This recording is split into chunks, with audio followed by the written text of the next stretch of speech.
नमस्कार, लोकमतमध्ये तुम्हा सर्वांचं स्वागत करतो। आज सीमा प्रश्नाबाबत बैठक विधान भवनात बोलवण्यात आलेली आणि त्यासाठी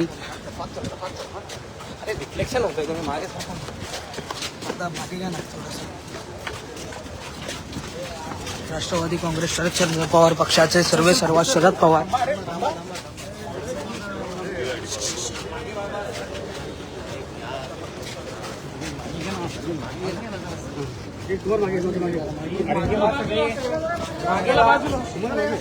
चला सर बाजूला बाजूला चला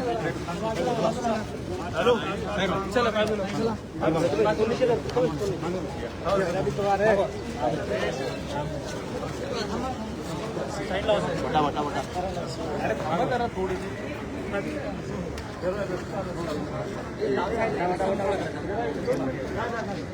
सीमा प्रश्नाबाबत आज बैठक ही विधान भवनात होणार आणि त्यासाठी आपण जर पाहिलं, शरद पवार हे विधान भवनात मध्ये दाखल झालेले आपल्याला पाहायला मिळतात। अनेक वर्षांनंतर शरद पवार हे विधान भवनात आलेत।